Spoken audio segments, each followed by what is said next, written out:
Yo, what's up, YouTube? It's your boy Strutter Chip, aka Mr. Get Shit Done, aka Captain Money, aka Man of the Year. Doing a really quick video on this LaVar Ball, Lonzo Ball situation, selling shoes at $495 for a sneaker. And I want to give you my thoughts and opinion about it. Now, I learned about this situation actually yesterday. I was on a Blog Talk Radio show. I called in and I gave them my opinions about selling a sneaker for $495. Now, I do want to watch these clips here that I saw. Well, I didn't even see all of them. Honestly, I didn't even see all of them.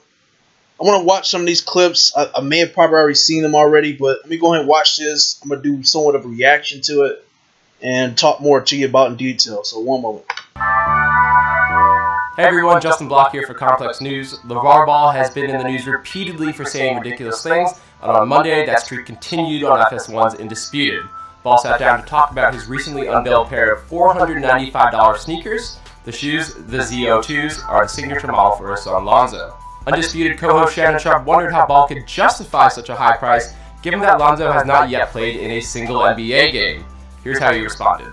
With this shoe, because like you said, Lonzo hadn't played a game. He don't have to play a game. He did more than enough. Look what he did for UCLA. He sold that place out and ain't been sold out in 10 years. What you mean he ain't did enough? They got Gucci and Prada. What have they done? But here, at least my son can play. To follow that up, a dumbfounded Sharp pointed out that, even as a rookie, the great Michael Jordan couldn't get away with charging even $100 for a pair of sneakers. Again, Ball fired back with an outrageous claim. Michael Jordan could not command $100 for a pair of sneakers. Because he ain't Lonzo Ball, that's why. LaVar, you better stop playing with me. I'm going to tell you again. That right there makes dramatic sense. Dramatic. Let me go ahead and let's continue watching. His own brand when he came in? No, where? Called the ball here. However, saying that Michael Jordan ain't no Lonzo Ball is only the latest in a long string of over-the-top comments from LaVar in the past few months. There was the time that he said that Lonzo would only play for the Lakers, or the time that he said that Lonzo was better than Steph Curry, or the time that he said Lonzo would have an easier time in the NBA than in college ball, or the time he said he could beat Michael Jordan in a game of one-on-one, or the time he told USA Today that his sons deserved a $1 billion sneaker deal. Yes, that's billion with a B. Despite LaVar's non-stop soundbites, customers haven't exactly been coming in droves. In contrast to initial reports claiming thousands of dollars in sales, Nice Kicks did some digging and discovered that only 263 pairs of the shoes have been sold. So, wait. Let me go ahead. The facts. How many pairs of the sneakers did Big Baller brand actually sell? 3 pairs of the shoes have been sold. So, 200? how much longer can the Ball family continue to dominate headlines? Well, with the NBA draft coming up soon, LaVar and Lonzo will have plenty of hot mics to keep pushing Big Baller brand. For Complex News, I'm Justin Block. Now,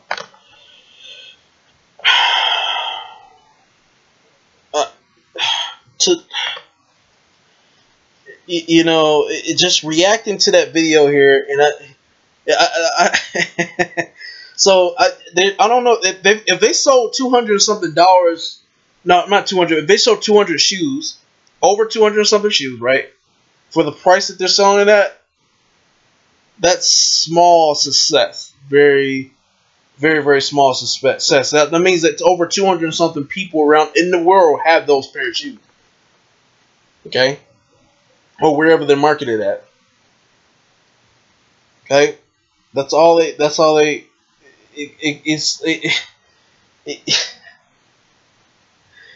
It's not reasonable to sell a shoe for $495. All I can say is this. Those that agree with this idea, because you got a lot of black people. I'm going to talk to my black folks here. You got a lot of black folks that would agree and support the idea of LaVar Ball selling sneakers for $500 something. Right? $500 something. If you support this idea, that would mean that you would support buying it. Well, I don't support. I'm not gonna buy it. Then you don't support it. Like, you're just as foolish as the seller that's trying to sell shoes at $500 something goddamn dollars. You're just as foolish. You're just as foolish. This is why black people stay broke now. And I know a lot of y'all gonna be saying, "Well, you ain't helping me out. You put me down. You don't know what the fuck you talking about. You just acting stupid. You would try to justify the situation when you're not even bringing an intelligent conversation to the argument, to the debate, to the dispute. You're not even making, you see, and I'm not here to put you down. I'm here to reason with you. Like all the shoes that I got in my house, I didn't pay no more than $100. I never paid no more than $100 for them because I don't believe in buying sneakers at that price. But $500 for a shoe that does not last no more than 2 years or a year? How does that benefit you? $500 can be used to invest inside yourself. Knowledge that you can get, education that you can use to your advantage to benefit you. No, that ain't true. What the fuck you talking about? If that wasn't really true at all, how come we're using some of the topics that we have today, such as math, quantum physics, science, chemistry? Chemistry is a big one. All these other subjects that we learn within school and high school and stuff like that, even college, how come people are using these things to their advantage to build their career to this day? So disputing that idea, it'll be delusional to say. They'll be saying, like, hey, the sky is a green sky when we obviously know that the sky is goddamn blue. Like, I was on a blog talk radio show yesterday talking about the same shit. It's goofy ass, real silly ass, real stupid ass people that, like, and there was a whole bunch of black people that was supporting this stuff. They were saying that the laws of 48 laws of power, he's using the 48 laws of power to get the money that he's made. No, it's not. It's like, it's more so, the way I sense it, it's more so about the dude. It's the man. It's the LaVar Ball. It's him. His arguments, he ain't Michael Jordan. What kind of logical argument is that?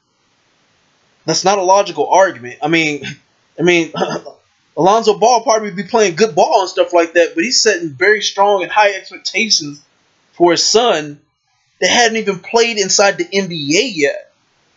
He doesn't have any experience with the NBA. He don't have that. What kind of expectation can you have? I mean, the video just said it. It said it himself in the video. Michael Jordan couldn't get away with selling them shoes selling the shoes more than like $400 at his time. He was a brand new player, whole new player. Just that he came up from the same situation as Lonzo Ball did. Like, bring a logical argument to there. It's all about perception here. It's all in how you see a lot of this shit. See, this is why black people stay broke, man. It's like, it seems like a lot of black businesses, in my opinion, they don't work sometimes. It's all about us. It's all about this. And then we keep... It's like, I don't even want to get in. I don't even want to talk more in detail about a lot of this stuff here. It's just, it's silly shit. It's goofiness. It just makes you look bad to support this. It's stuff like this that gives black people a bad name for themselves. And now I'm gonna go ahead and give a shout out to TheAngryManChannel. Let me give a shout out to his channel, man. Brother be talking about some real shit, real good shit, good topics that people and information that people need to be aware of. Don't just call into that line talking about, oh, I appreciate you for doing all this shit, man. And I mean, if you want advice, ask for advice. I mean, if you want help, you go get it. This is why I have no sympathy for those out there who just do things here and they don't get around, they don't get anywhere with their life because they're not asking for help. That's why I got no fucking sympathy for nobody. Okay? And I don't got no sympathy for black people out there. I mean, it's a lot of some of this stuff here, as you can see, we do it to ourselves. We do it to ourselves, and you know the logical is a logical, supportive argument with that here. And I know it's gonna be a lot of people in this comment description that's gonna go ahead and diss me in the comment description. You're gonna talk about how bad I am and stupid I can be, dumb. You'll call me a house nigga and stuff like that. We can't keep sugarcoating everything and expecting everything to change. How many times y'all gonna keep asking God to fix everything that's happening in your life and it ain't gonna work?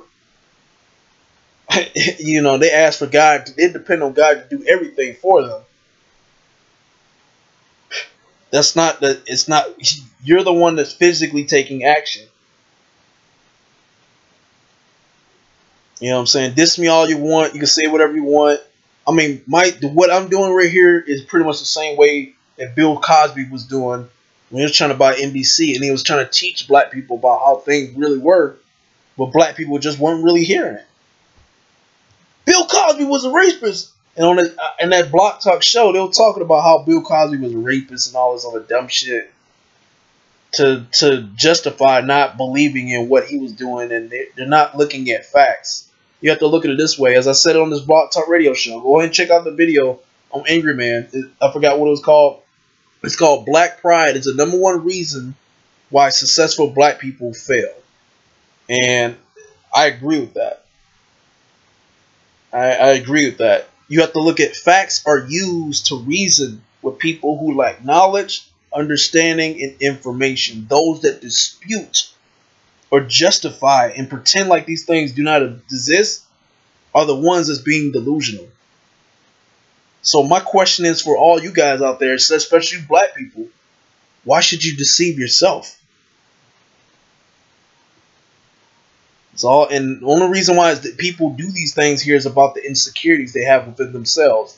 In order for a human being to have any sense of control over oneself, they create a false sense of reality in order to gain self-control over oneself. Why gain that self-control over oneself? Due to insecurities that they're having, the fear of the unknown, or what's going to happen next. And these are basic things that happen. That's the most common fear for all human beings will be the fear of the unknown.